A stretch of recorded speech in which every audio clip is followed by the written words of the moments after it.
Hop. Oldingi darsimizda ma'lumotlar omboridan mana bu ma'lumotlarimizni olib keldik. Ya'ni API dan. API orqali ma'lumotlarimizni olib kelib chizdik. Buni ko'rinishi mana juda ham oddiy turibdi. Bu hozirgi ko'rinib turgan qismlarni hammasini home page yaratdik, to'g'rimi? Komponentlarning ichida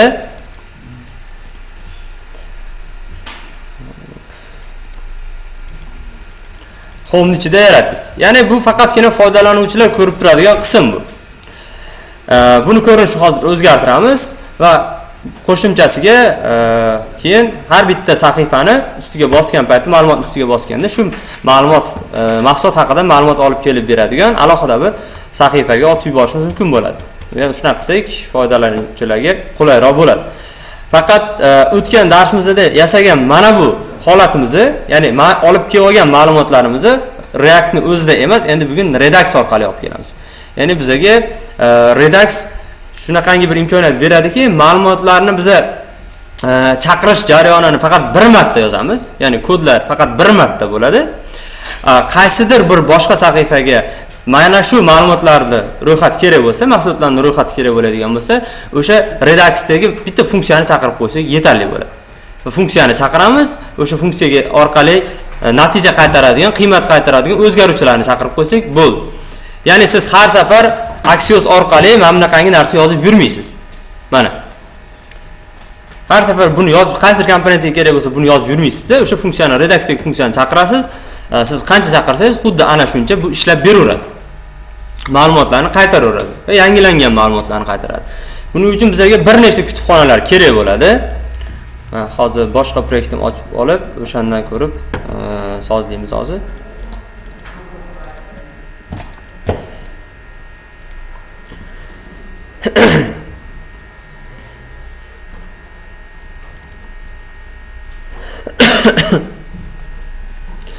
Bizda Axios bor. Redux'ni olamiz. React Redux, Redux Tank. Shular kerak bo'ladi. App client site ichidagi package.json ochinglar, terminalni ochinglar.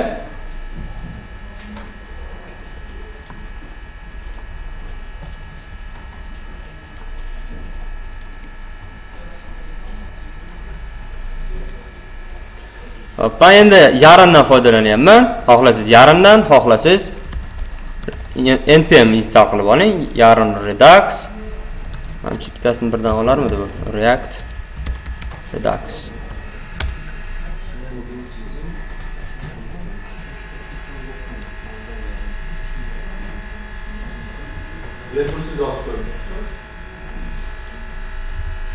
As, jarayon tugasin. Nimadir xabar chiqarsa. Agar birdaniga ola olmasa, bittadan yozib qo'ya qolinglar. Yarn add Redux yoki npm install Redux, npm install olib bo'lgandan keyin. Mana olmadi, shuning uchun endi xo'p. To'g'ri, ko'ramiz. Virgulsiz yarn orqali olayotganda yarn add Redux va React Redux. Mana kutubxonalar ro'yxatini hozir gruppaga tashlayman.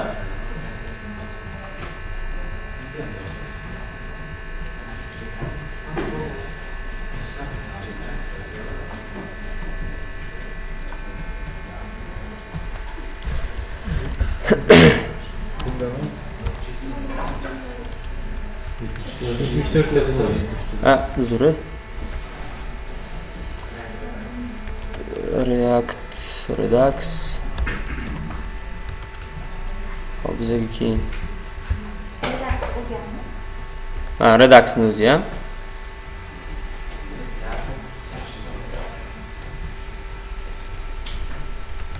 Redux Tank kerak bo'ladi.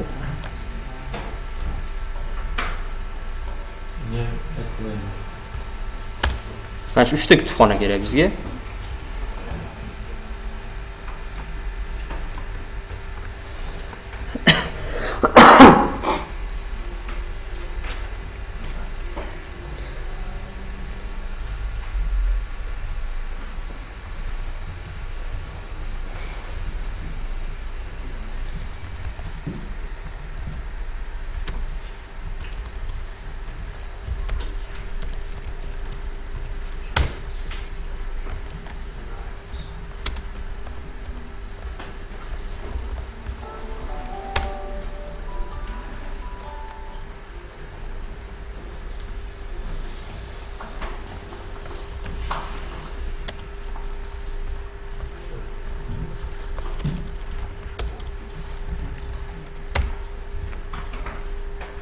Redux o'zi hozir sizlarda tushuncha paydo bo'ldi. Ma'lumotlarni boshqarish jarayonini osonlashtirib beradi.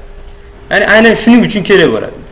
Chunki agar Redux bo'lmaganda har bitta sahifa uchun qaytadan ma'lumotlarni olib kelishga to'g'ri kelardi yoki bo'lmasam AppJS da qaysidir bir komponentida shakllantirib, odatda AppJS da qilinadi. AppJS da o'zida chaqirib olinib, keyin boshqa sahifalarga uzatib yuborishga to'g'ri keladi.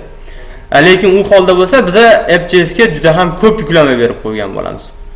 Ya'ni bitta AppJS komponentasini o'zi, mana tasavvur qilinglar, AppJS komponentasini tarkibida 10 ta ma'lumotlarni arrayni chaqirish kerak va 10 ta sahifaga chaqirish kerak. AppJS nima qiladi? Har bitta sahifa uchun ishlaydimi? Bu degani kerak bo'lmagan sahifalar uchun ham qolgan 9 tasi ishlab beradi degan. To'g'rimi? Ya'ni shu jihatdan AppJS ga barcha ma'lumotlarni yozish xatolik bo'ladi. Redux mana shu uchun kirib kelgan. Redux faqat React uchun emas, Vue.js uchun ishlaydi yoki boshqa JavaScriptning frameworklariga ham ishlatsanglar bo'ladi. Endi biz React Reduxdan foydalanamiz. Reduxni o'zini foydalanish uchun biz React Reduxni o'zini o'rnatishimiz kerak, Reduxni o'rnatishimiz kerak va Redux Tankni o'rnatishimiz kerak. Redux Tankning vazifasi bu ma'lumotlar omborini obyektlarini hosil qiladi. Ya'ni biz shunaqangi bir narsa hosil qilamizki, Index.js da barcha ma'lumotlarni omborini shakllantirib olamiz. U mahsulotlar bo'lishi mumkin, mijozlar bo'lishi mumkin yoki to'lovlar bo'lishi mumkin. Bularning hammasi odatda ma'lumotlar omborida array bo'lib keladi. Ya'ni ombor hosil qilish uchun bizga tank kerak bo'ladi.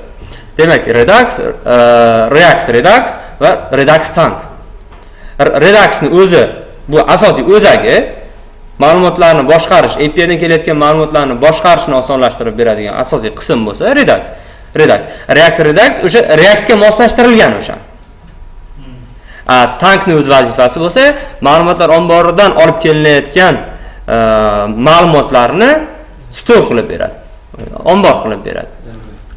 U klient uchun ombor qilib beradi. Xuddiki backendda ham ombor bor. Bu yoqda ham o'zimiz uchun ombor yaratib olamiz. Tank shuning uchun kerak bo'ladi.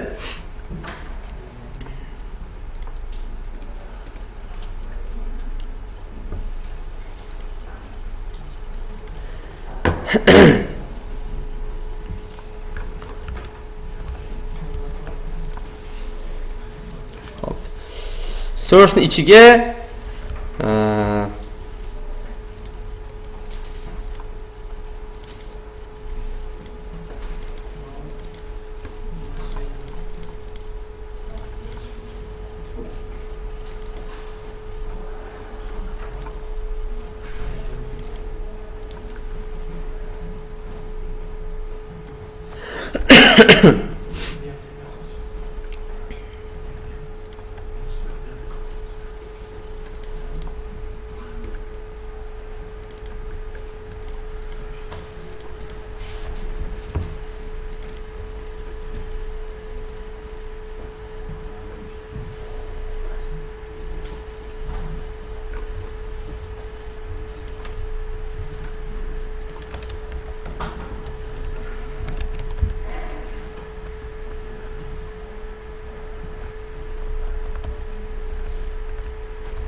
source komponentasining ichiga, source papkasining ichiga yangi directory yaratinglar, nomi store bo'lsin.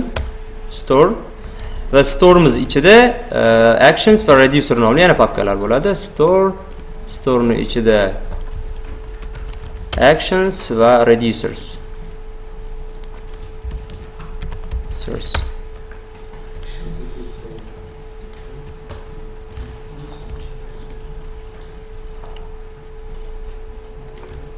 va store ichida utility JS file bo'ladi. Utility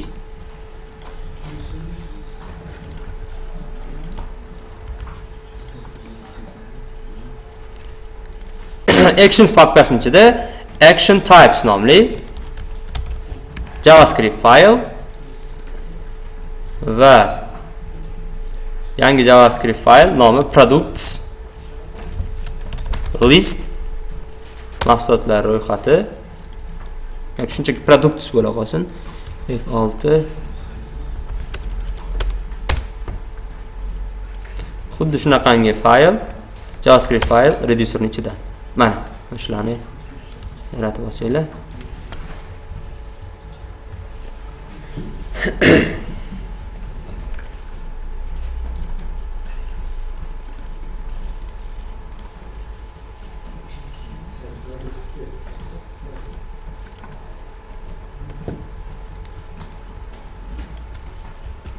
Utility.js mi?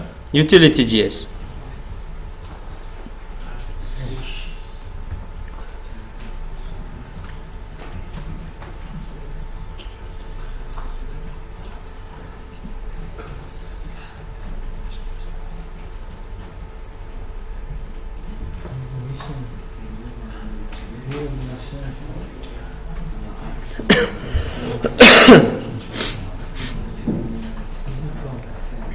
Product kichkina harf Nesiz? Product kichkina harf yozsangiz. Yo'q, kichkina harfda yozish kerak o'zi. Hammasini kichkina harfda.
Redaksiyani nastroyga qo'yib olish ozgina murakkabroq. Ya'ni bir nechta papkalari bor, bir nechta fayllar bor. Faqat ko'rsatilgandek joylashtirish kerak hammasini. Lekin shu boshlanishida sozlab olish uchun ozgina ko'proq vaqt talab qilsa, ham keyinchalik yaxshi bo'ladi. Bu Redux bu kutubxona. Ya'ni keyingi ishlarda, ayniqsa juda ham katta proyektlarda bu juda ham zo'r imkoniyat beradi, qulay imkoniyat beradi. Bo'ldimi?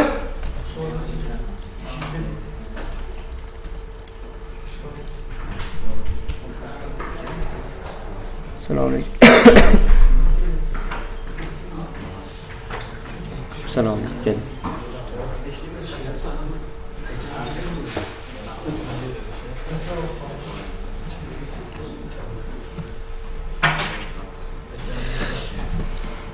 Bir marta yaratib olsanglar, papkalarda, proyektlarda ishlatib olsanglar, keyingi proyektlarga shundan qarab qilib ketaverasizlar.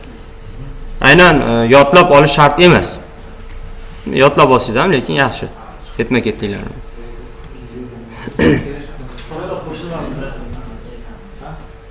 Qo'shilmadi? Siz mana buni ichini ochdingizmi? Mana bu yerdan app client saytning ichida package.json ni ochdingizmi? Qaytarma yaxshi ishlamayapti. Copy paste faqat qaytarib ishlamayapti.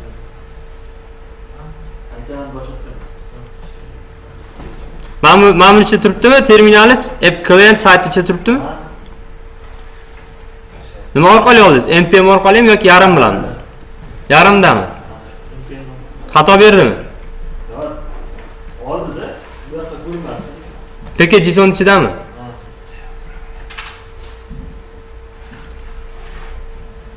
Boshqatdan npm orqali olib ko'ring.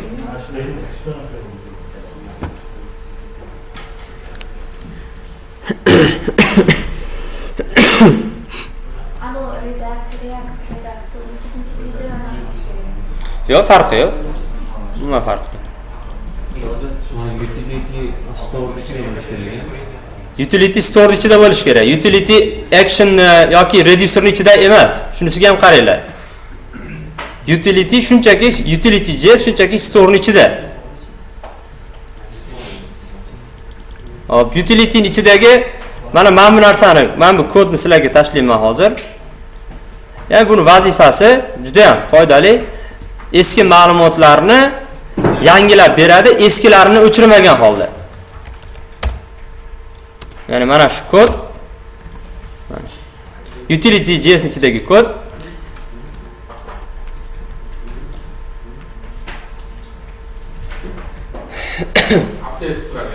Update qiladi, yangilab turadi. Ma'lumotlarni yangilab shu. Ya'ni agar biz mana shu utility.js yozib qo'ymaganimizda har bitta zaprosimizdan keyin yangilashimizga to'g'ri kelaverardi-da. O'zimiz yozib chiqishimizga to'g'ri kelardi. Utility.js vazifasi ana shu ishni avtomatik holda har qanaqangi so'rov uchun o'zi qilib ketadi. Ya'ni bu funksiya update obyektni oliy funksiya. Ikkita argumenti bor, ikkita qiymat keladi. Ya'ni old object eski ma'lumotni olib keladi, yoki update properties, ya'ni nimadir yangilanganmi? O'sha ma'lumotlarni olib keladi. Va hammasini e'tibor berasizlar, eskisini o'chirib yubormagan holda agar birlashtirish kerak bo'lsa qo'shib ham ketadi. Misol uchun buni haligina holat tilida ko'rgansizlar. 10 ta mahsulot chiqib turadi-da, pastda pagination bo'ladi. 2 ni bossanglar 10 taga qo'shimcha qolgan 20 ta bo'lib chiqadi. List hosil bo'ladi. Ko'rgansizlar? Xuddi mana shuna holatda eski ma'lumotlarni o'chirmaydi-da, yangilarni qo'shib ketadi. Ya'ni hammasini optimal holatda o'zi bajarib ketadi. Mana shu funksiyani o'zi yetarli bizga. Utility.js xuddi shu uchun kerak bo'ldi va endi actions, bitta actions va reducer nomli ikkita papkalarimiz bor storening ichida. Actions nima qiladi? Actions bu har bitta jarayonlarni amalga oshirishni imkoniyatini beradi. Ya'ni o'zi aslida 3 ta jarayon bo'ladi ma'lumotlarni olib kelish uchun. Vaqt o'tgan narsa ham gaplashdik. Ya'ni boshlang'ich paytda siz ma'lumotlar omboriga Axios orqali mana ma'lumotlar omboriga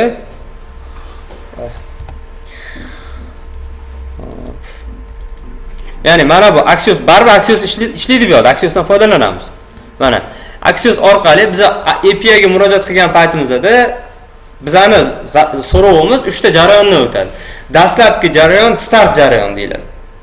Chunki start jarayonida loaderni nima qilib qo'yish kerak? Ishlatib qo'yish kerak, to'g'rimi? Chunki siz ham bilmaysiz, hech kim bilmaydi, serveringizda qanaqadir muammo bo'lib qolishi mumkin yoki foydalanuvchining internetida muammo bo'lib qolishi mumkin. Shuning uchun foydalanuvchilarni saytdan uzib qo'ymagan holda loader bilan ushlab turish kerak. Loader kerak. Bu holat start deyiladi. Ikkinchi holat nima?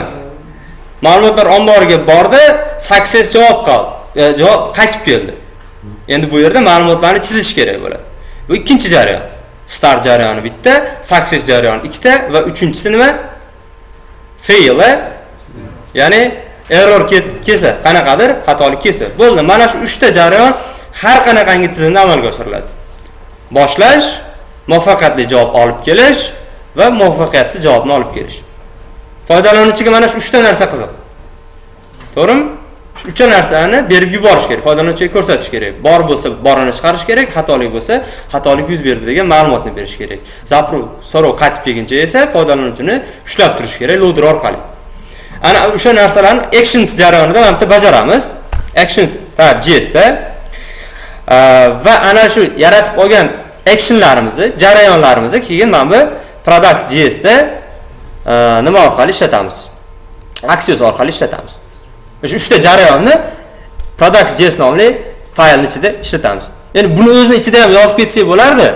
Misol uchun to'rtta start jarayoni, success jarayoni, fail jarayoni deb yozib ketsak bo'lardi. U narsa juda ham ko'plab, agar mana bitta products, items, users nomli juda ham ko'plab actionlar, jarayonlar bo'ladigan bo'lsa, unda sal tartibsizroq bo'lib qoladi. Ya'ni kodimiz. Actionsning o'zi ichidagi jarayonlarni yozilish kodi mana bunaqa bo'ladi. Xo'p. Mana buni hozir men o'zim o'zgartirib sizlarga tashlayman. Bu yerda aus emas, bizada products bo'ladi. Products. Ya'ni mahsulotlarni so'rashni boshlash. Keyin nima qilish dedik? Success va fail. Mana shu jarayon. Ya'ni product start deb bo'lsa nima bo'ladi? Product success bo'lsa nima bo'ladi? Product fail bo'lsa nima bo'ladi? Bu shunchaki o'zgaruvchilar xolos.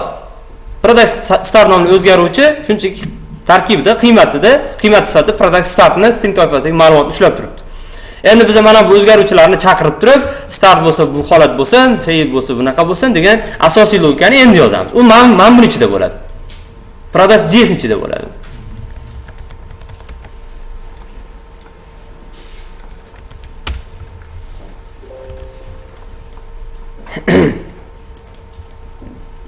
Actions types ichiga tashlaysizlar uni.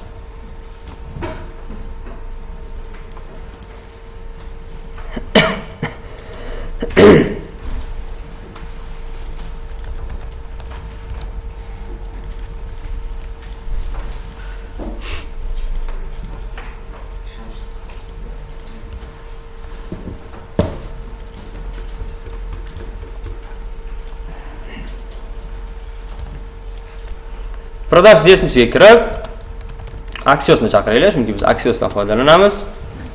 Axios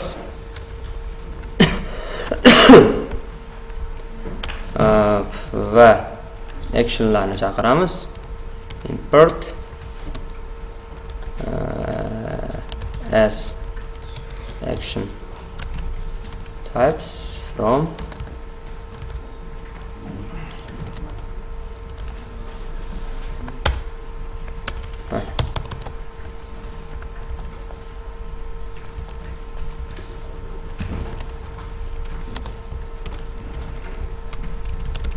endi mana jarayonlarni yozsak bo'ladi.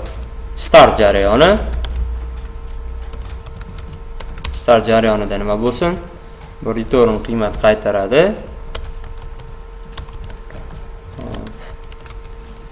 Type action typesdan kelayotgan product startni.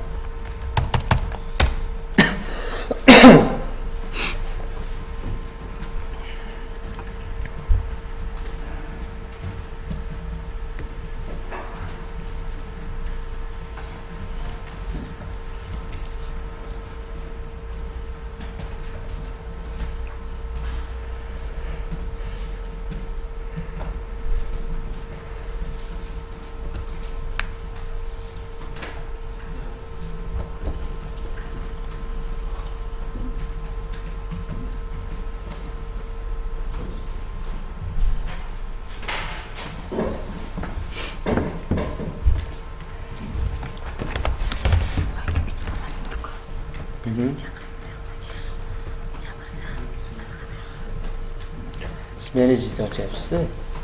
Qarang, buni boshqacha-ku buniga. Xo'p.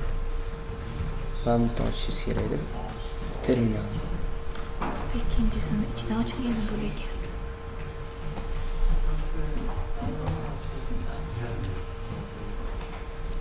Birinchidanmi? Ha, inside to'g'ri. Hamma bo'lsa, o'chirib qo'ygan bo'lardi. Shuning uchun men berdim. Ha, bitta yoqmaysiz endi. Men buni yoqasiz-da. Bu men. Yoqishim kerak. Men mashina qolib chiqqanda kutubxona chaqirsa bo'ladimi? Hozir backend ishga tushirmoqchi bo'ladingizmi? Yo'q.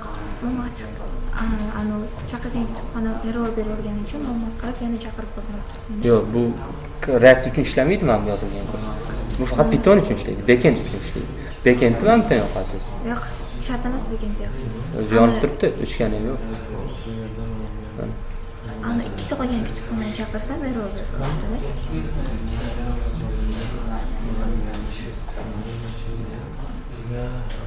React redaksiyon nasibdi, redaksiyon nasibdi. Mana o'rnatib turibdi ikkalasini. Faqat sizga endi tank kerak. Yarim orqali oldingizmi? Ha, Yarim. Evet. redaksiyon. Ayo foto. Boya xato.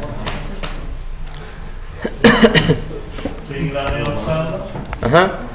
Xo'p, mana buni tushundinglarmi? Mana bu jarayon.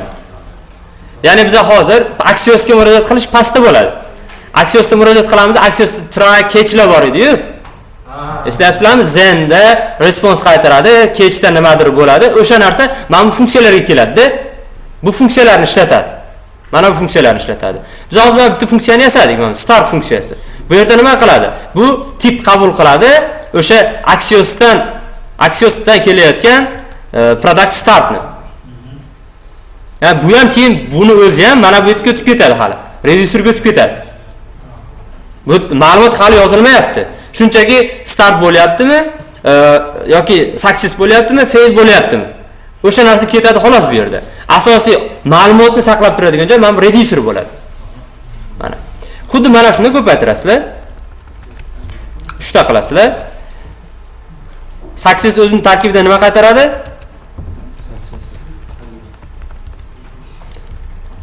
Xo'p, bizga data qaytaradi, to'g'rimi?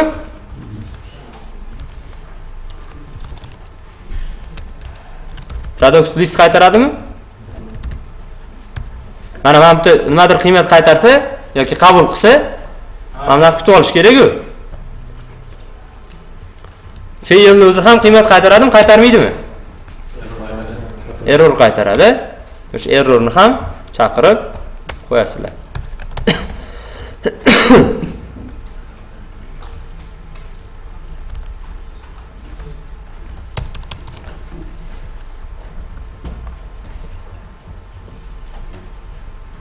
Mana bu start emas, keyingisi success. Jarayonning tipi fail.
Har doim bir xil struktura bo'ladi.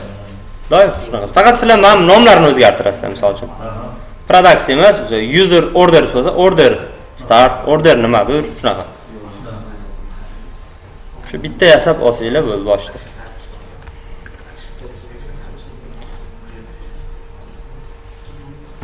Ba'zida Jadval ko'p bo'ladi, har bitta jadvalga shunaqa yasab chiqamiz, Shunaqa. Shunaqa boshida bitta hammasini sozlab yasab qo'yasiz.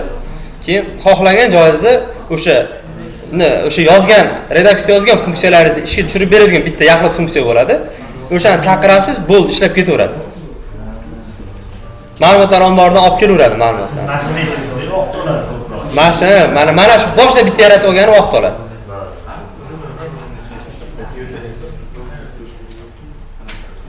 Agar bunaqa qilmasangiz, misol uchun 50 ta sahifa bo'lsa, hammasiga aksiyosdan yozib chiqish kerak-da. Hammasini chaqirib chiqish kerak. To'g'rimi? Shunaqa sahifaga olib kelib qo'yapmiz-da, keyin undan chaqirib olyapmiz, nimalar? Bitta sahifa ham emas bu aslida. Sahifa desa ham bo'ladi, index.js ga bog'langan sahifa. Ya'ni index.js o'ziga bog'laymiz buni. Index.js da faqat biz chaqirsakkina ishlaydi. App.js da bo'lsa, chaqirsangiz, chaqirmasangiz ishlab beradi. Index.js da bo'lsa, biz chaqirsakkina o'sha ma'lumotlarni olib kelib chizadi. Bu yerda bu narsani tank deganda men buni ko'chirib oldik, Redux tank. O'sha bajaradi, Redux tank. Bu hozir Redux o'zi ishlatmayapti. Hozir Redux ishlayapmiz hozir. Redux kod yozyapmiz. Lekin hali chaqirmadik. Hali aksiyosda ham yozib ulgurmadik-ku. Oxirgi qism qoldi.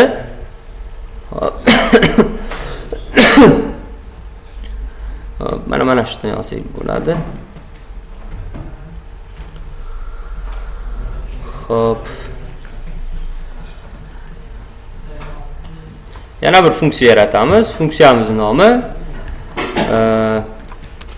export const fetch data. Fetch data. Xo'p, bunga hech qanaqangi qiymat kerak emas. Mana xo'p. Return qiladi. Dispatch orqali. Mana bundoq.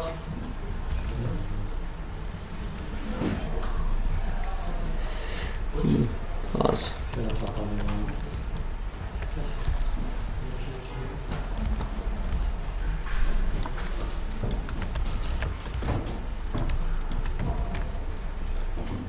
o'rtasini endi yozamiz.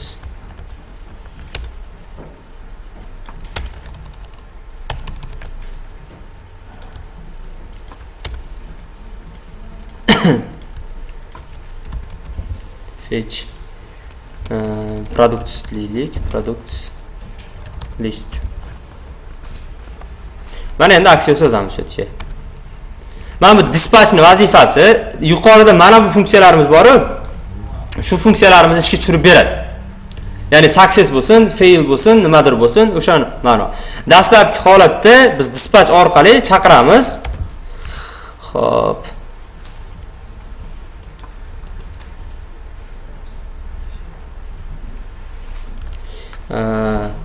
Products start. Mana shu funksiyani chaqiramiz. Mana bu funksiya ishlaydi bu.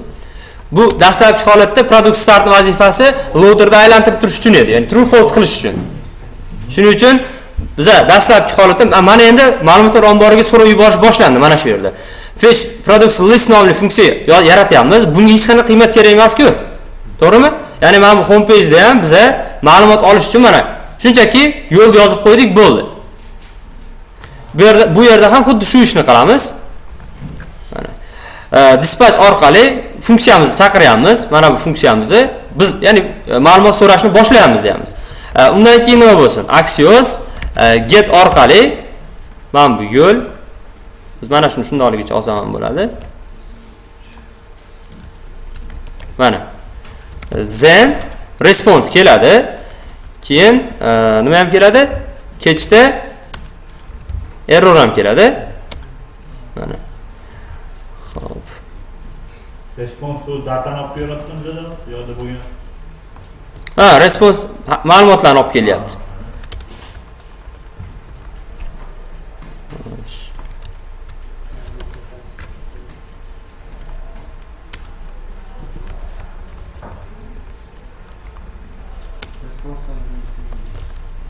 Keyin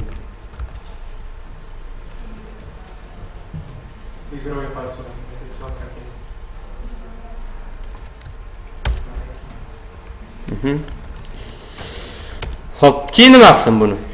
Buni yana dispatch orqali nimaga yuborsin? Successga yuborsin. Bu o'zidan nima so'rayotgan edi bu?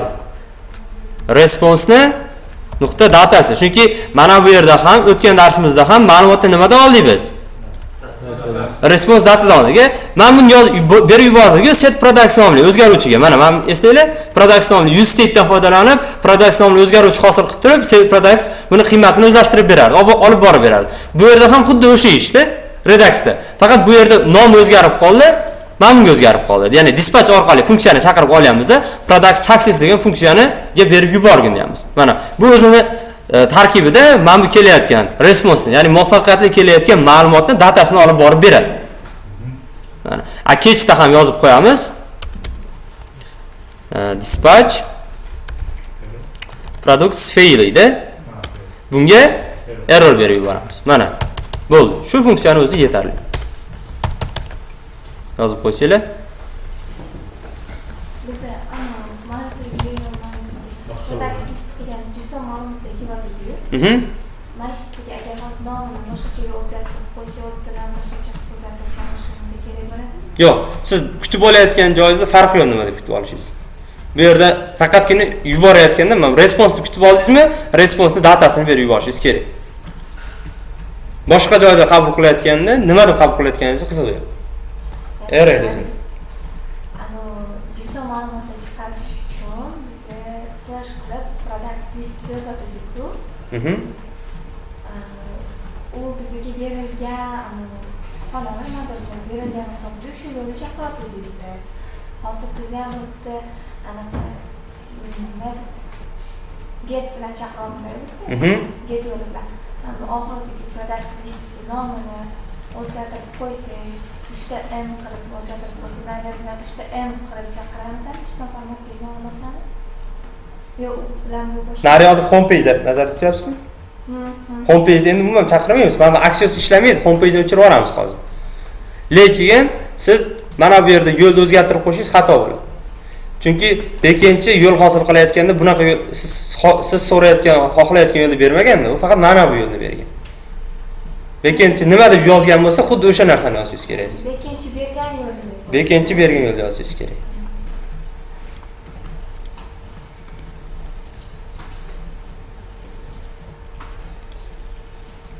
Loader qo'ymoqchi bo'lsak, qayerga qo'yamiz?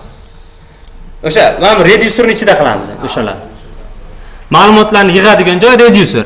Ma'lumotlarni olib kelish uchun ishlaydigan jarayonlar anaqani ichida, action ichida.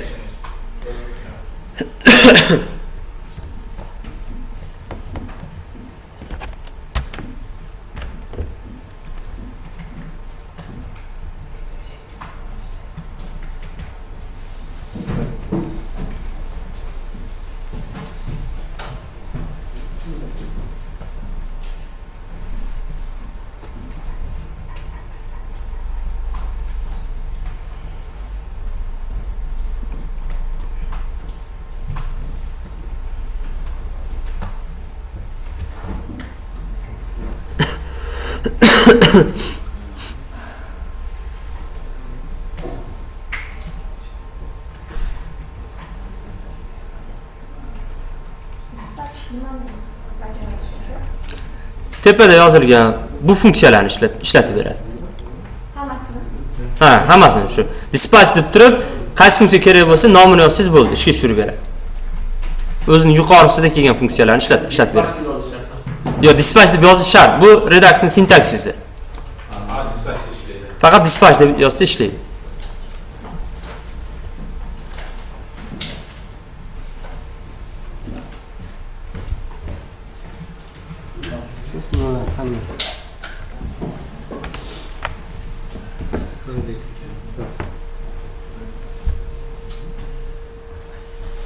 Yo'q-ku bitta action types.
hozir bu yerda tepadagi funksiyalar chaqirish uchun dispatchdan foydalanyapmiz.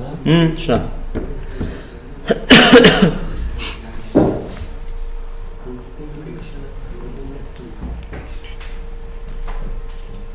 Endi o'sha tepadagi keyin funksiyalarni boshqa nimalarda chaqirib ketaversak, ishlayveradi desa.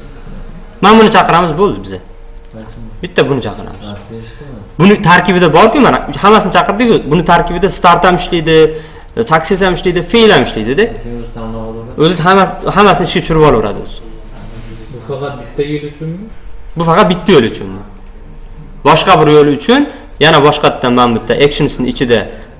Endi mana action types ochib o'tirmaysiz. Shu yoni Hammasi ishlayveradi. yo'q, action typesga alohida yozasiz. Misol uchun, mana products bo'ldimi, keyingisini orders deb yozasiz. Order start, order success deb yozasiz. Hozirgi mana bu 4 ta funksiya qaytib yozib. Ha. 4 ta o'zgaruvchini qayta yozib. O'zgaruvchi. Ha, mana shu o'zgaruvchilarni yana bundoq qilasizda, yana bundoq ko'paytirasiz. Mana. Product o'zgartirasiz. Order bo'ladi, nimadir yozib chiqarsiz. Keyin faqat actions ichiga mana bu products emas, order degan bitta JS fayl ochasiz. Mana keyin xuddi shu ishni yana qaytarib takrorlab yozasiz, faqat sizda o'zgaradigan narsa mana bu yo'l o'zgaradi. Yo'lki nomlar. Mana bu yo'l. Endi mana bu nomlar o'zgartirasiz. Bu faqatgina ma'lumotlar omboriga borib kelish uchun ishlab beradigan funksiyalar edi. Lekin ma'lumotni o'zini ham o'zlashtirish kerak-ku. To'g'rimi? Biz hali ma'lumotni o'zlashtirmayapmiz. Yo'q. Bu shunchaki borib ma'lumotga borsin, olib kelsin deyapmiz-da. Olib kelgan qiymatni o'zlashtirib oladigan joy mana bu reducerning ichi bo'ladi. Reducer. Shu yerda endi o'zgaruvchilar hosil qilamiz. Xo'p.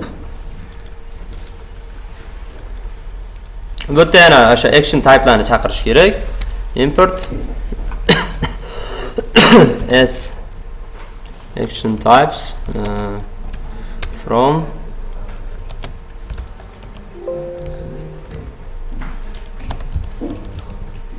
action ichidagi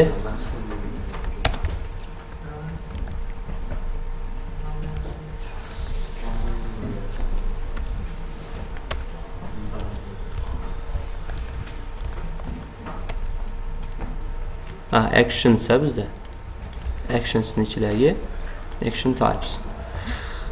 Mana endi haligi update objektdan foydalanamiz. Ya'ni utility dan endi nashdan foydalanamiz. Update object from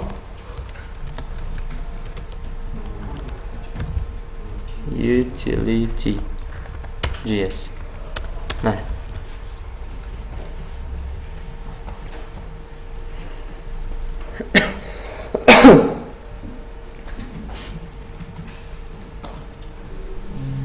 Yo'lda o'zgaruvchini chaqirib oldi shuni.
Xo'p.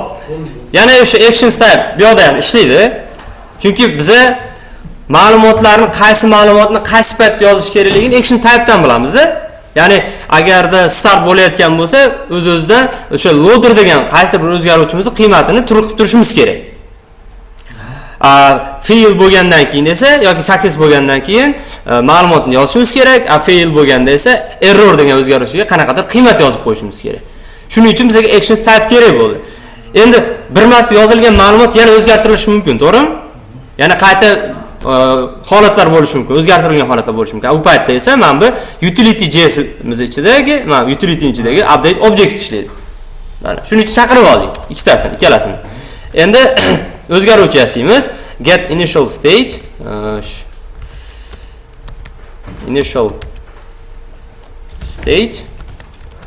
bizada 3 ta qiymat bor. Mana faqat token emas. Ya'ni 3 ta o'zgaruvchi hosil qilyapmiz. Token bo'lmaydi deb product list buni dastlabki holatida. Xo'p, bizga list kelgandan keyin uni qaysi holatda e'lon qilish kerak? Bo'sh array, ya? Loading false mana. 3 ta o'zgaruvchimiz bor. Hop. Endi yana funksiyalarni qayta yozishimiz kerak. Bu Redux-ni sintaksisi start bo'lganda, hop, bu yerga state keladi. State keladi.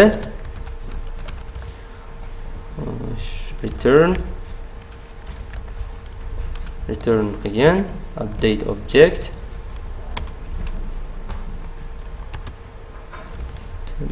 Object bu yoqqa state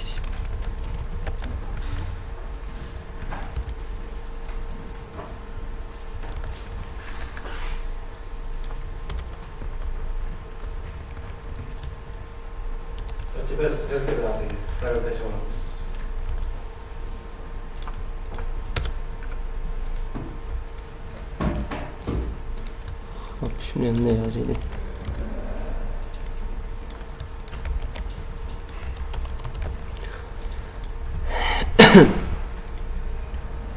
Start bo'lganda error null bo'ladi, loading esa true bo'ladi. Xuddi mana shuni takrorlaymiz. 3 ta qilamiz. Hop. Start o'rnida endi success. Success bu yoqqa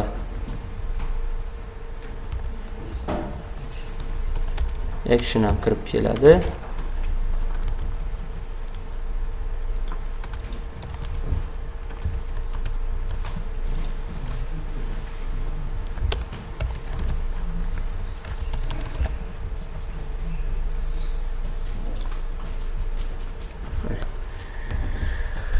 Buni yozib olaylik, keyin davom ettiramiz.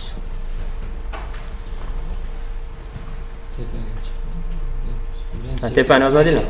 Ha, initial state. Tepani yozinglar menimcha. Initial state dan boshlab yozsanglar.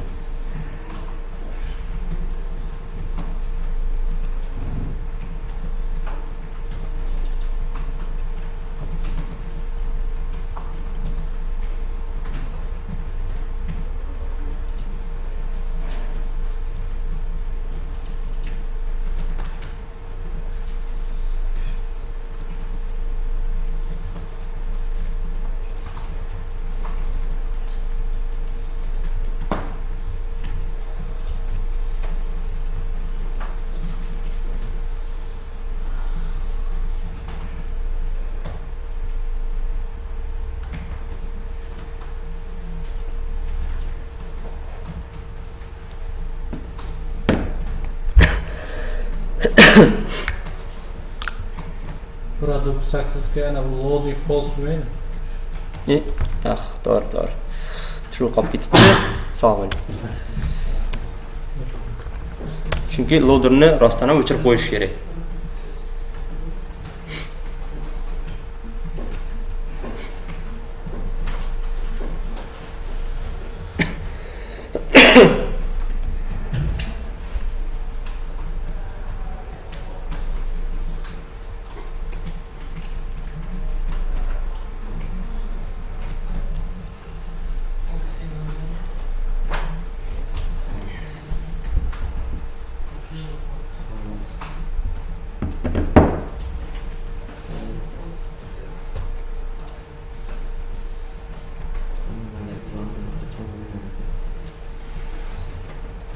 desa to'playdi.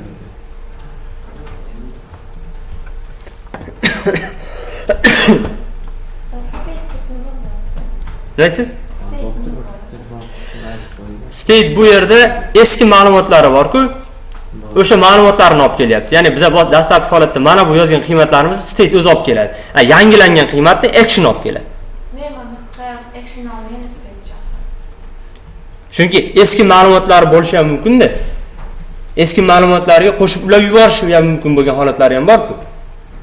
Ya'ni 10 ta ma'lumot keldi boshida, siz pagination'da ikkinchi 2 degan knopkani bosdingiz, 10 taga qo'shimcha yana 10 ta chiqib turib, jami 20 ta bo'lishi kerak, to'g'rimi?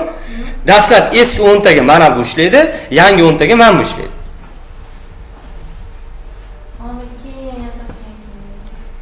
Qaysi yozayotgan? O'sha update object ikkalasini bitta qilib beradi. Ya'ni qaytaga page yozganda state qolish kerak emasmi? Faqat shunda action o'zi chiqish kerak emasmi? yo'q, qarang. State'ni o'zi. Hozir bu yerda yangi eski ma'lumotlarni olib keladi-da. Agar action bor bo'ladigan bo'lsa, qo'shimcha qilib yozadi. Ya'ni mana bu utility'ning ichidagi mana bu funksiya, update object nomli funksiya o'sha ishni bajaradi. Agarda mana bu yerda action yo'q edi-ku, action bo'lmagan paytda state o'zi yana qaytib kelish kerak. Eski ma'lumot qaytib kelish kerak. Shuning uchun baribir berib yuborishga majbursiz-da buni ham.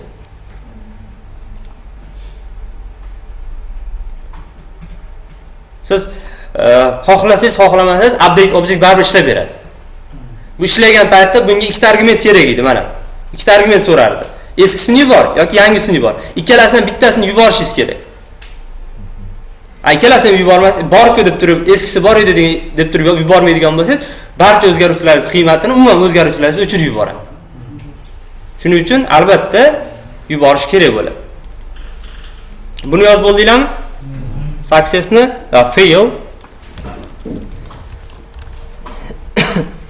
products fail state bunga ham yana action keladi. Chunki bizda serverdan error javob keladi-yu. Action hop nuqta error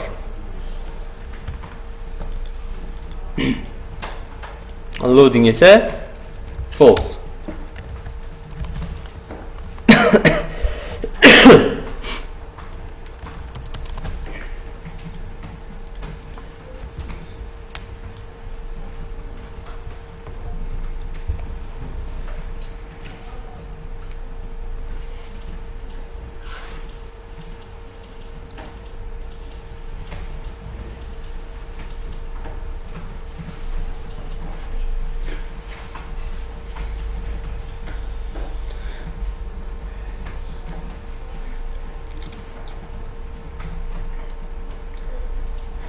Axios orqali API ga murojaat qilayotganda ham 3 ta holatda yozib chiqasiz.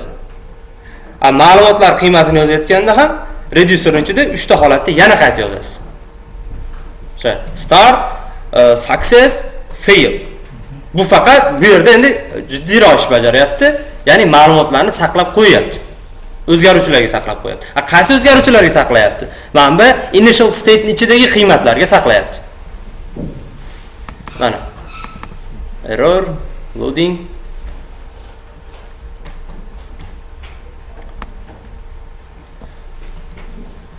hozir ham funksiyalarni yozib chiqdik, lekin chaqirilgan joyi yo'q.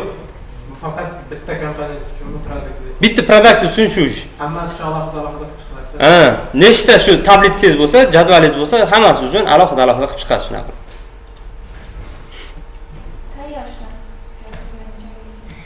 Yo'q. Yangi Next.js mana yangi avlod chiqqan Next.js TikTok ana shunday yaratilgan. Juda ham ko'p saytlar, Nike, Netflix, juda ham ko'plab saytlar qilingan. Ana o'sha Next.js da mana shu biz hozir yozib chiqayotgan jarayonlar juda ham kamaytirib yuborilgan. Ya'ni avtomatik holatda qisqa holatga keltirishgan. Nasib bo'lsa keyinchalik 2 oylik guruh ochamiz Next.js da o'sha paytda agar qiziqsanglar, kirsanglar, o'rgansanglar bo'ladi. Yoki o'zingizlar self study qilib ham o'rgansanglar bo'ladi Next.js. Hop. Uchalasini yozib bo'ldik. Endi chaqirishimiz kerak reducerimizni. Const reducer. Xo'p, mana shu narsani o'zi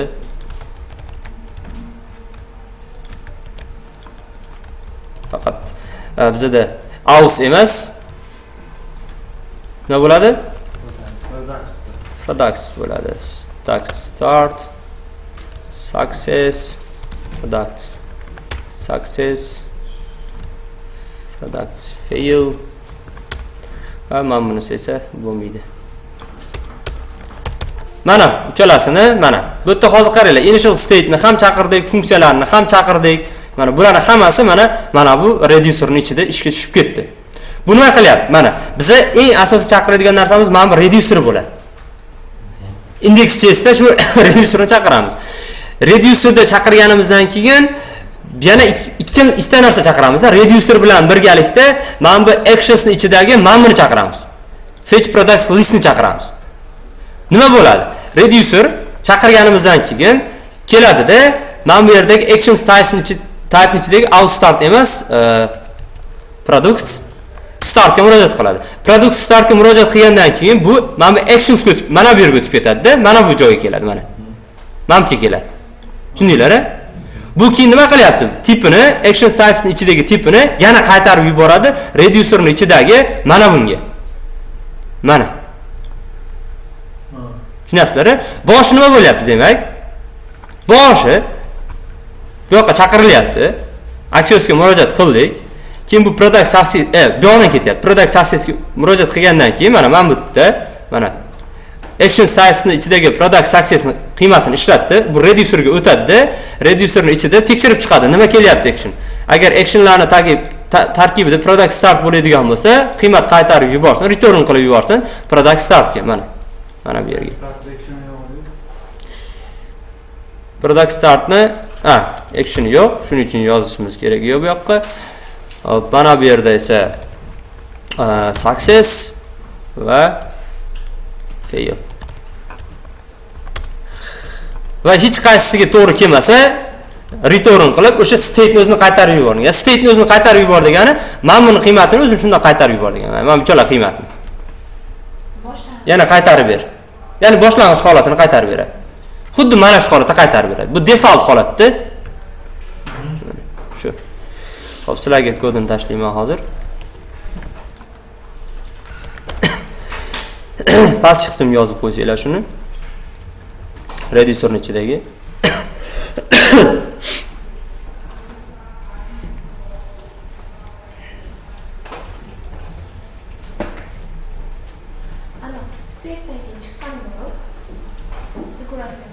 Mana bumi? Va o'zi chiqqan, placeholder bor o'zini.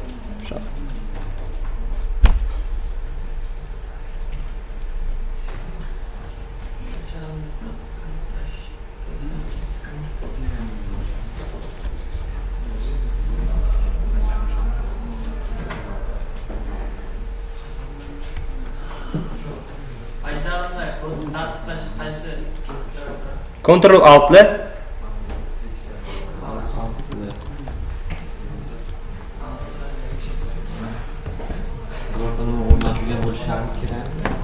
Yo'q.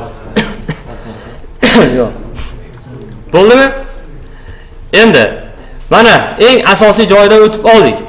Action yaratdik, reducer yaratdik, utility'miz bor. Va qiladigan ishimiz endi index.js da bo'ladi. Xo'sh. Endi mana bir Redux tank ishlatish kerak, React Redux ishlatish kerak. O'shalarni hozir ishga tushiramiz. Xo'p.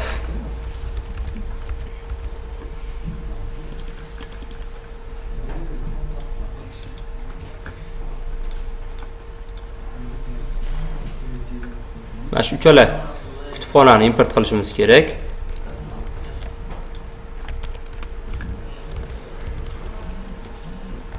Bu yoqqa chaqirasizlar.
ishlab turibdi. Xo'p, index.jsni o'zini ham sizlarga tashlayman. Mana. Hammasini tashladim. Shunday joylashtirib qo'ysanglar bu. Xo'p, bu ham bir marta amalga oshiriladigan nastroyka jarayoni. Xo'p, nima qilyapmiz bu yoqda? Redux'ni o'zini Apple Middleware, Combine Reducer, Compose, Create Store nomli barcha metodlarni chaqirishimiz kerak bo'ladi. Ya'ni bularning vazifasi bizga Redux'ni o'zini index.js orqali ishlashini ta'minlab beradi. Provider tank bular ham bizga pastki qismlarda kerak bo'lyapti. Ya'ni dastlabki holatda biza mana Products nomli reducerimizni chaqiryapmiz. Siz boshqa reducerni chaqirmoqchimisiz? Mana bu yerga yozasizda, yangi, misol uchun qanaqadir reduceringiz bor. Ya'ni bu yoqqa yozib chiqqansiz hammasini.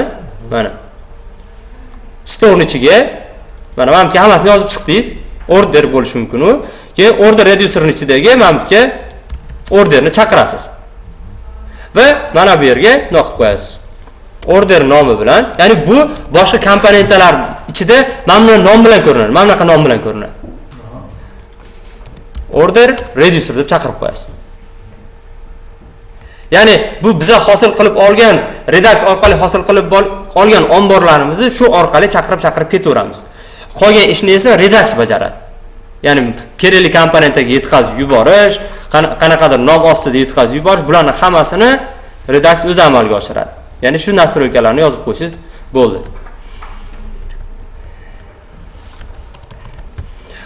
Ombor yaratdi, Create Store, ya'ni mana bu root reducerning o'zi barcha omborlarni hosil qilib beraveradi. Provider orqali esa app.jsni o'zi qaysi komponentiga kerak bo'lsa o'sha yerga yetkazib beradi. Ya'ni bu bir marta amalga oshiradigan nastroyka jarayon. Xo'p.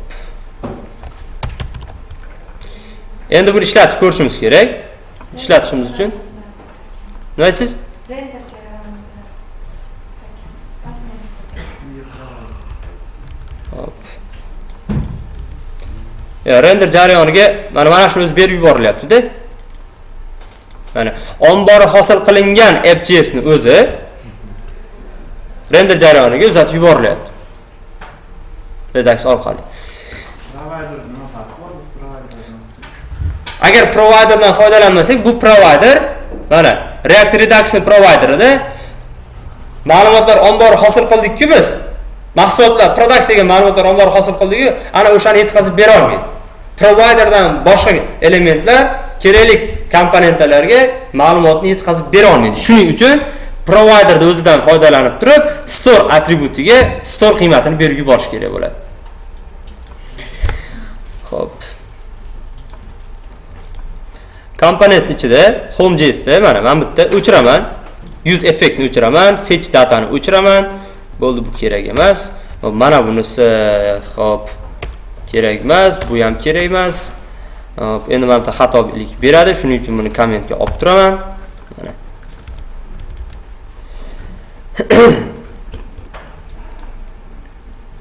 Mana.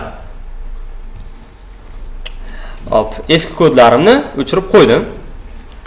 Endi home.jsda men Redux'dan foydalanishim kerak, ma'lumotlarni olib kelish uchun. Hop.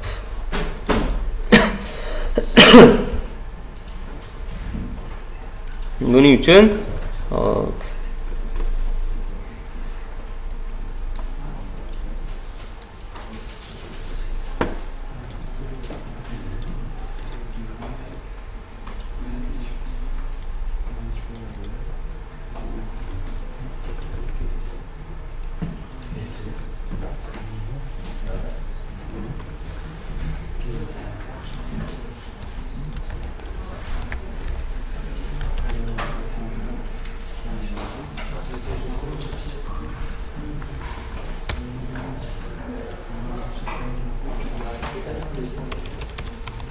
Nada. Sonraki.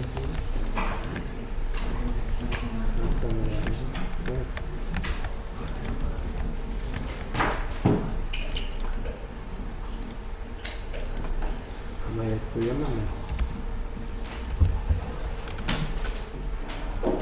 Cheki. Bo'lmay qoladi. 11 da kiraveradi.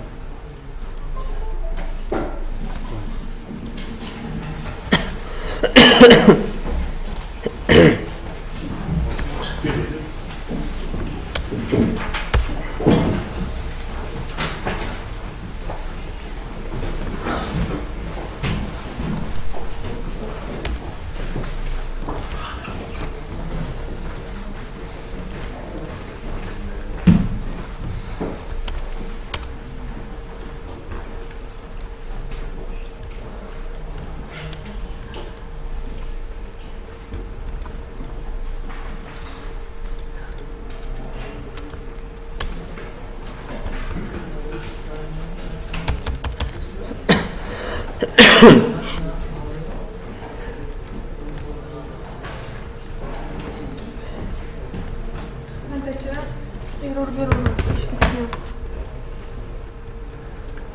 Men buni install qilsam ham baribir error beryapti-da, yana mana shularni so'rashga keldim.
Python.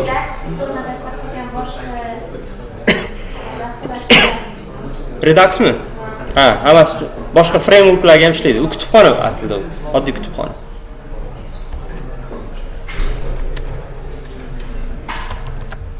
Shunda Redux bazasi vazifasi nechta funksiyani birlashtirib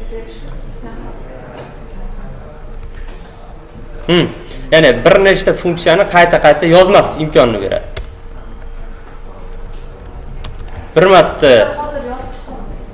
ya bu Hozir homega yozganimizdan so'ng keyingi pejga yozmasligimiz mumkin. yo'q, qarang.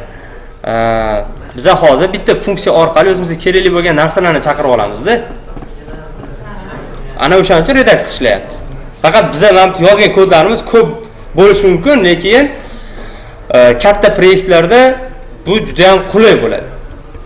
Faqat boshida shunaqa ko'p bo'ladi. Xolos, Reduxni sintaksini asosida qurib olish ozgina ko'proq vaqt talab qiladi.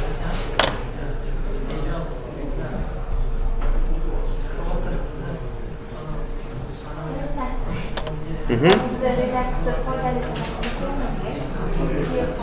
yozadigan funksiyalardan oldin qilayotgandek shunaqa ko'p yozib chiqardi.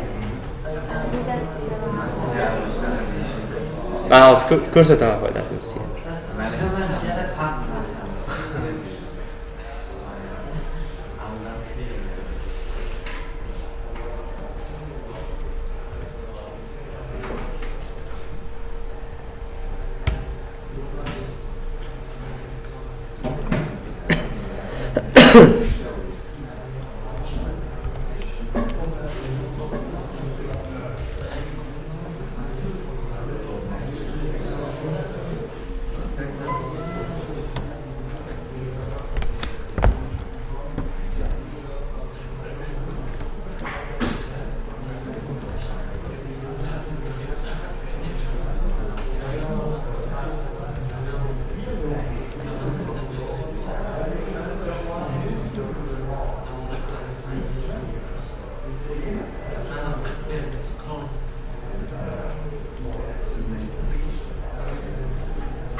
Boshqatdan install qilib,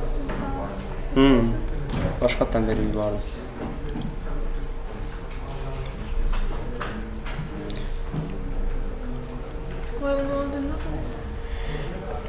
Mana App Client sayt ichidagi package bor-ku.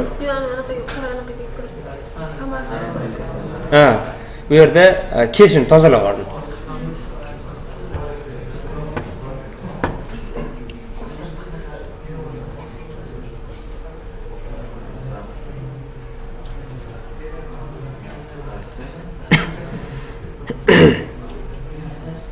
Tozalash qanaqa buyruq beradi? Qanaqa buyruq berib yozadi? npm cache clean -force deb yoziladi. Mana gruppaga yozib qo'yaman. npm cache clean -force. Shunaqa qilib yozsangiz komanda ana cmd oynaga o'chirib tashlaydi xotirasini. Cache pamitni tozalab oladi. Kompyuternikimi yoki faqat Faqat shu proyektga qarashli bo'lgan.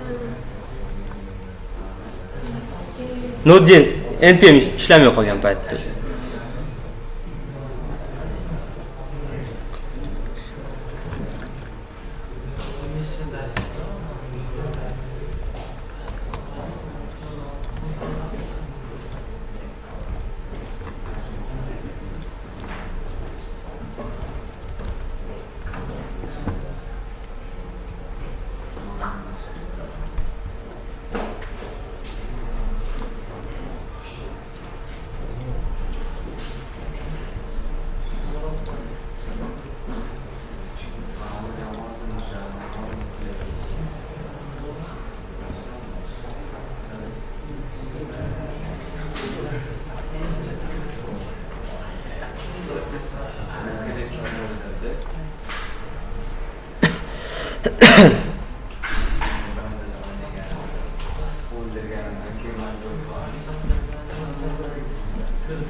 npm cache clean deganda.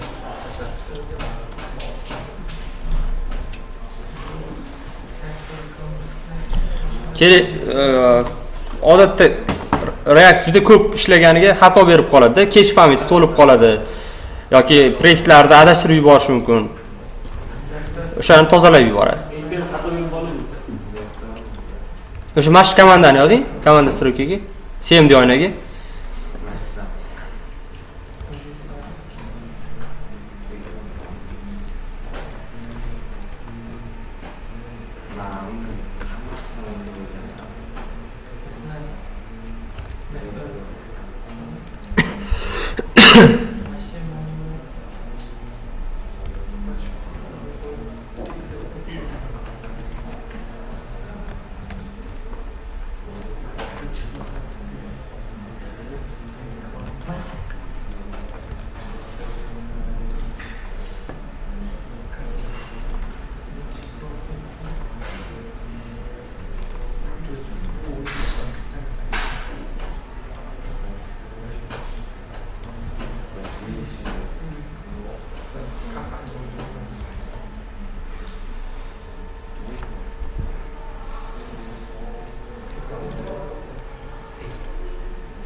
O'zimni o'qitgan videoda mana shu ishlab turganim bo'ldi. Xullas npm yoki yarimlar Node.js o'rnatganman. Hammasi o'rnatdim. npmlarda masalan start version yoki redaksiya qo'shsam, mana shunaqa navigatsiya chiqadi. Source ichida ochyapsiz-da siz. Source ichida ochilmaydi-yu. Mana package JSONda mana bitta ochish kerak edi. Yo'q qilib. Mana bitta yozish kerak. Har doim package JSONning ichida yoziladi. Ha, package JSONning ichida yoziladi. Shu package JSONni open in terminal ochib olasiz, shu yerga yozasiz. Chunki source ichida bunaqa narsa yo'q-da.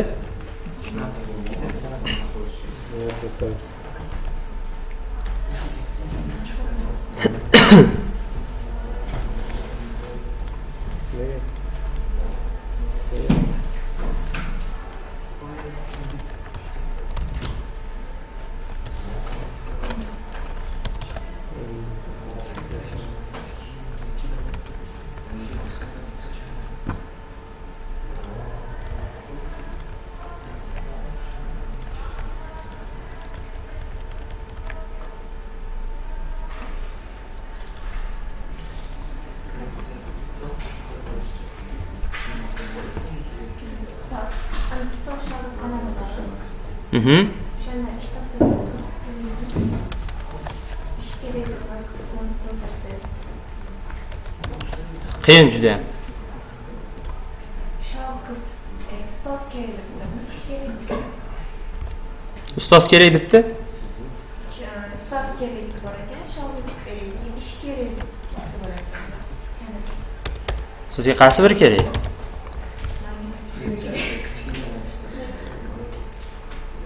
Juda ham qiyin lekin o'tdan ish topishingiz.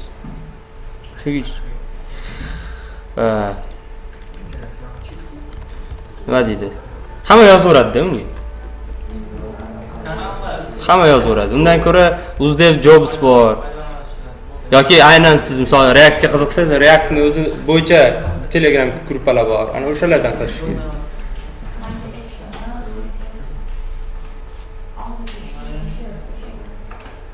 Shu React'da ham xuddi shu ishni qilsangiz bo'ladi.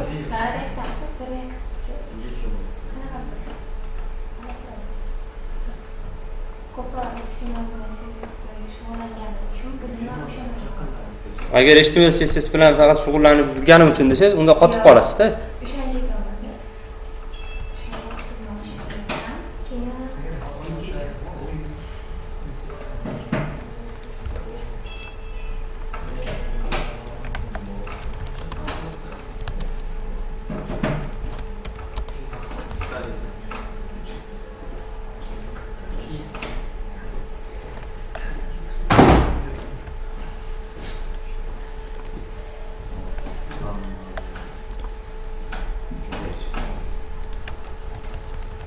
Mana shu tanqidan ish.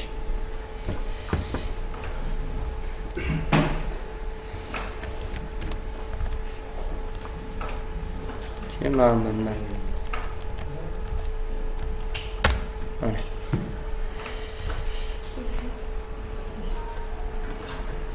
Keyin mana bu ham bor.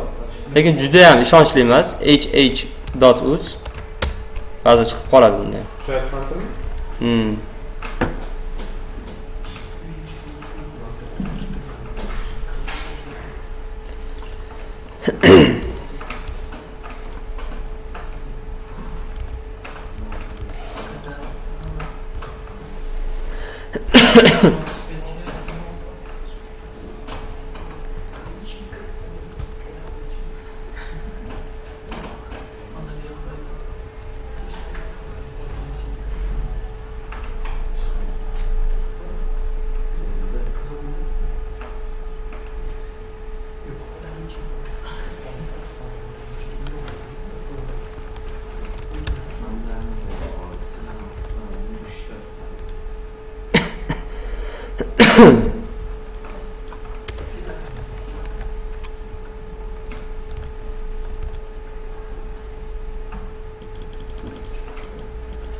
Boshqa narsalari ham borda o'rganish kerak bo'lgan. Endi o'rganish kerak bo'lgan narsalar, misol uchun sherigingiz bilan bir xil narsa yozib qo'ygansiz. O'sha paytda sherigingiznikini ham, o'zingiznikini ham saqlab qolsangiz bo'ladi, kodlaringiz. Tushunasizmi? Ikkalanglar bitta joyda ishlagansiz, sherigingiz qaysidir qilgan ish sizga kerak. Siz ham qaysidir qilgan ish sherigingizga kerak. Lekin bitta faylda turibsizlar. O'shani ham xo'sa bo'ladi.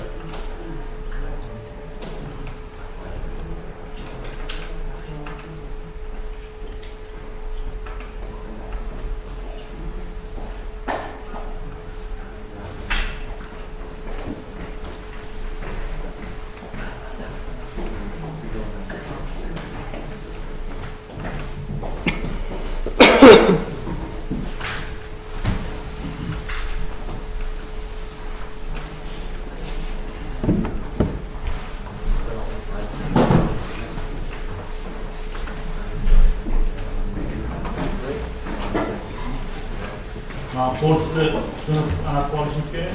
O'qib.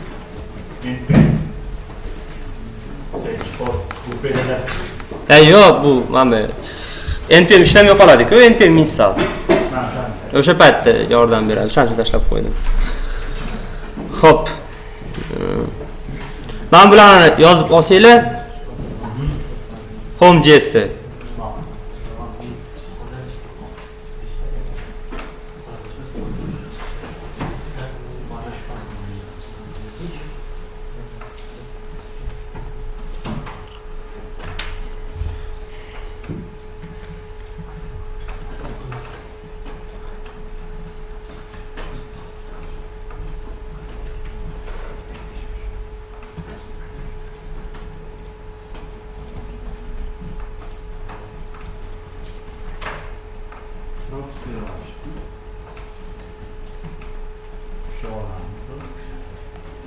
Ha, tushuntirib beraman, yozib olaylik.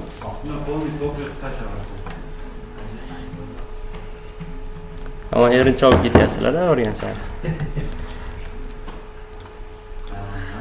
Vaqtimiz oz qoldi, haqiqatdan hali tushuntirib ham berishim kerak.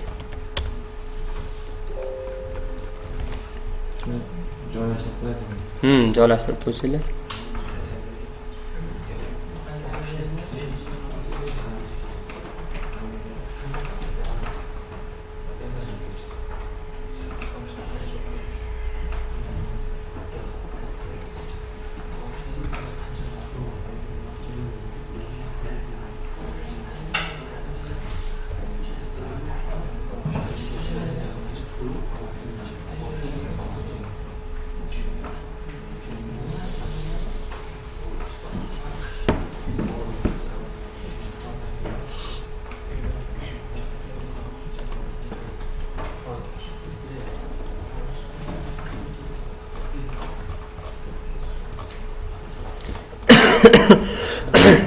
Xo'p, e'tibor beringlar.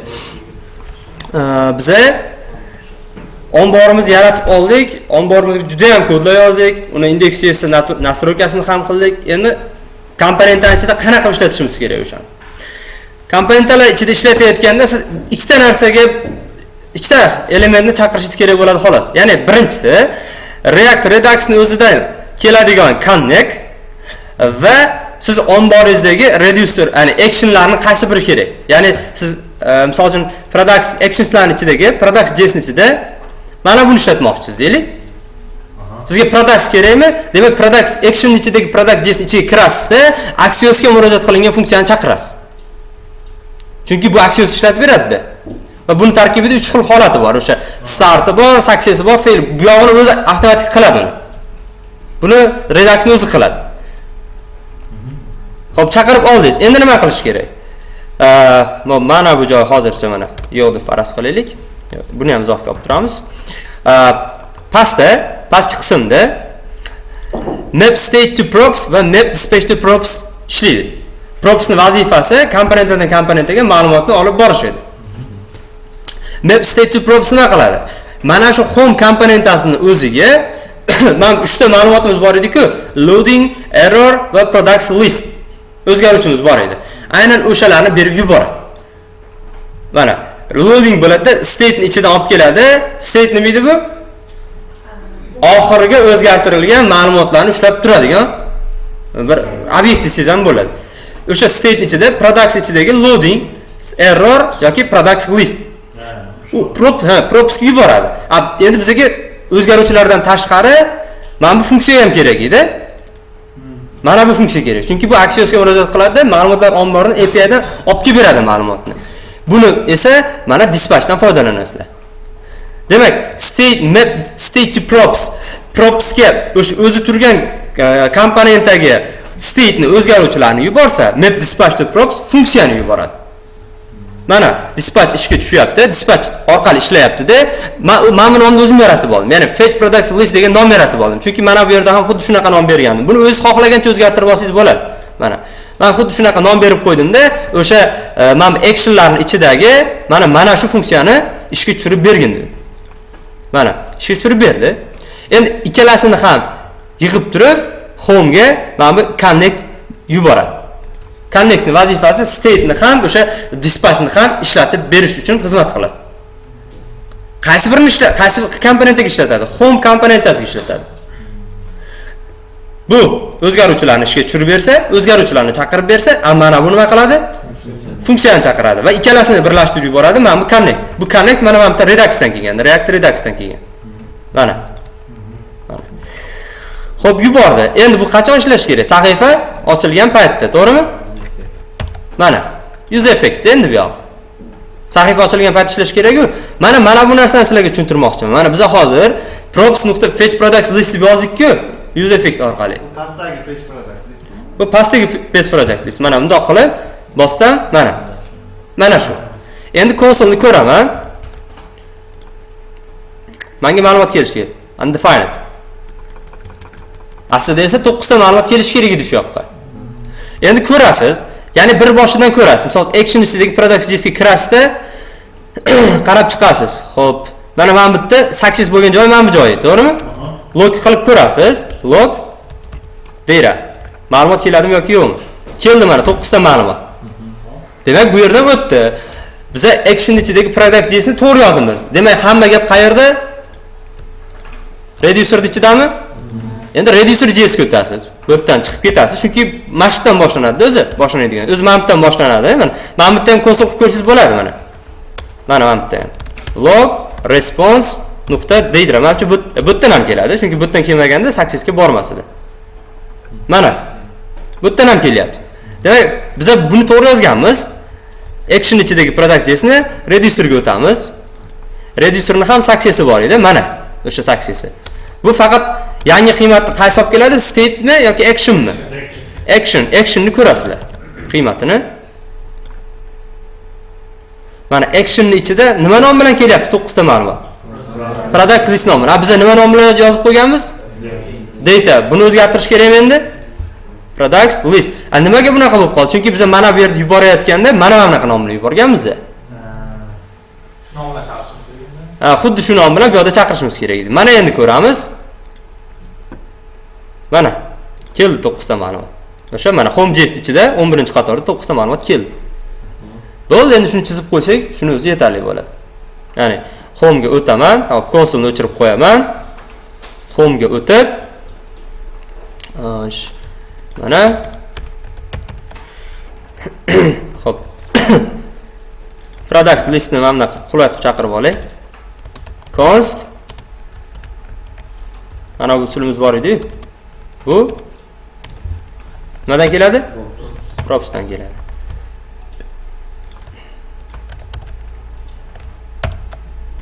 Products endi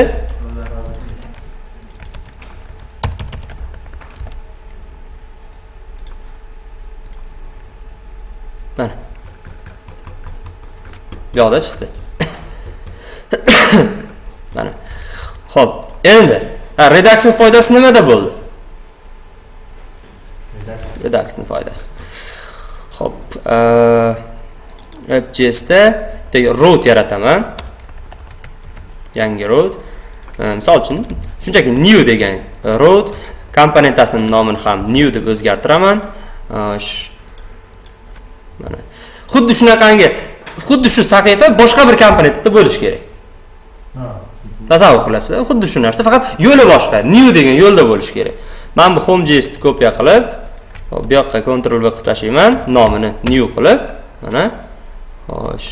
Bu home emas, new bo'ladi. Pastda ham new bo'ladi. App.js da chaqiramiz new ni.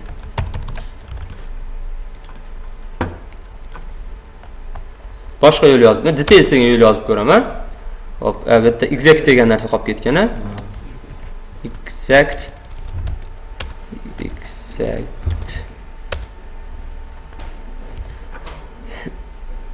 Mana details yo'li yo'q, new yo'li esa bor. Mana. New yo'lda yana o'sha ma'lumotlar chiqib keldi.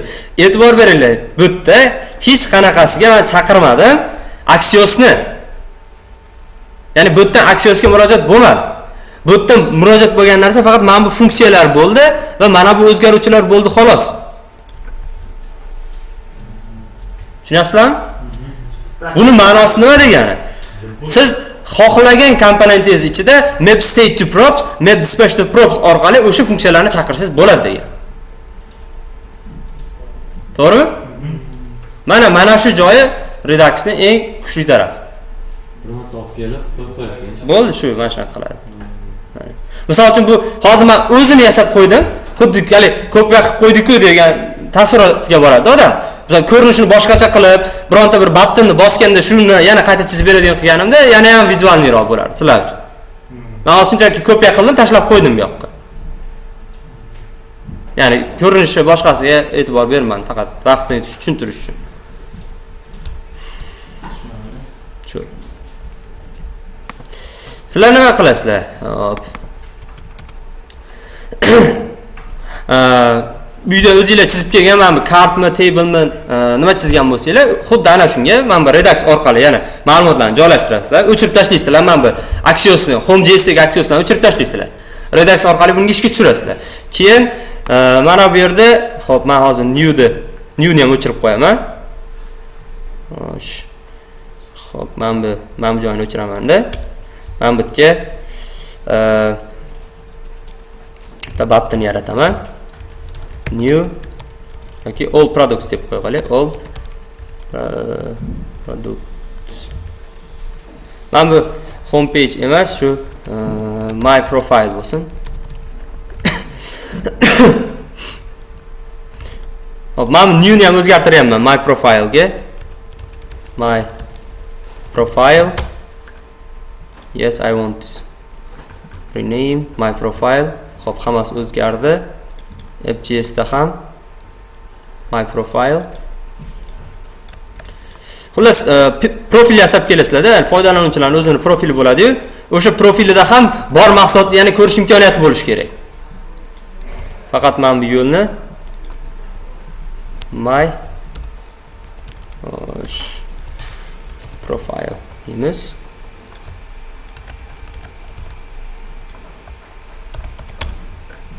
Mana bu all products button bor. Shu buttonni shunda bosgan paytimda pastda shunday mahsulotlar ro'yxati chiqib qolsin. Xuddi collapse orqali qilasizlar buni. React-Strap'dagi collapse orqali. Tushunyapsizlar? Home page da bitta chizasizlar mana buni. Redux orqali. Men o'zi tayyor gruppaga ham tashlab qo'yaman. New da bo'lsa mana bu yerda faqat bu dastlabki holat yuz effekt orqali ishlab ketmasin. Qachonki men bu knopkani bossam, keyin mahsulotlar chizilsin. Bor mahsulotlar. Uni ikkita nima funksiya chaqirib qo'yadi, to'g'rimi? Shu 10 klikiga chaqirib qo'yasizlar. Tushunarligi vazifa. Collapse-ni bilasizlar. Pastdagi yana product list bor-ku. O'sha Redux-ga yana bitta qo'shimcha list qo'shsak qanday bo'lamiz? O'shani ko'rsatamiz. Products listga qaytdagi products list ko'payib ketdi-yu. Komponentasi bor edi Redux-dagi. Xuddi o'shanga parallel yana bitta Men bungami, mana bittami? Yo'q, yozib ketaverasiz qaramsa, order bo'lsa, order nomi bilan kichkina harflar bilan yozasiz. Ichidagi nomlarini men bilan productsni hammasini ordersga o'zgartirib chiqasiz. Keyin men bu yo'lni ham o'sha ordersga moslab chaqirasiz. Agar backendda shu yo'l bo'lsa, action types'da o'zgartiramizmi, uni ham ichiga qo'shamizmi? Manbalarni ham o'zgartirasiz mana mana bularni. Yo'q, yuqoridagi action tax Uni ham mana bu yerga ham, mana bu yerga ham o'sha mana buni bundoq ko'paytirib, yana 3 ta hosil qilasiz. O'sha ordex start, ordex success, ordex fail deb yozib chiqasiz. Keyin eng asosiysi index.jsda. Sizda mana bu jarayonlar bo'ldi. Redux-ni nastroyga qilib qo'ydim. Faqat mana bu yerda siz qo'shasiz xolos. Mana bundoq qilasiz. Mana bu yerga qo'shasiz. Reducer deysiz. Omboringiz yaratasizda, misol uchun order deysiz, orders. Misol uchun mana bu yerda orders bo'lishi mumkin-da. Order reducer uchun orderni ochgan bo'lishingiz mumkin. Misol orders. Va mana bu yerga ham o'shani chaqirib qo'yasiz misol uchun. Orders 2 nuqta mana. Bo'ldi. Shuni o'zi yetarli. Qolgan narsalar o'zgarishsiz qoladi. Men hozir orders chaqirib qo'ysam, xatolik beradi, xato beraveradi. Shuning uchun izohga olib qo'yaman. Sizlarga shpargalka bo'lib turadi. Mana shu joyi yangilangan. Misol uchun yangi ma'lumot chaqirmoqchi bo'lsangiz, bundoq belgilab turib, shift ni bosib, ikkinchi qismni belgiladi. Shift ni bosib turib. Control endi men hozir video rekorder ishlab turganligi uchun Control Shift Slash bilan qildim. Siz shunchaki Control Slash ishlatsangiz bo'ldi. Control Slash. Gitga tashlab qo'yaman proyektni. Shu yerdan ko'rib, videoni ko'rib qilasizlar.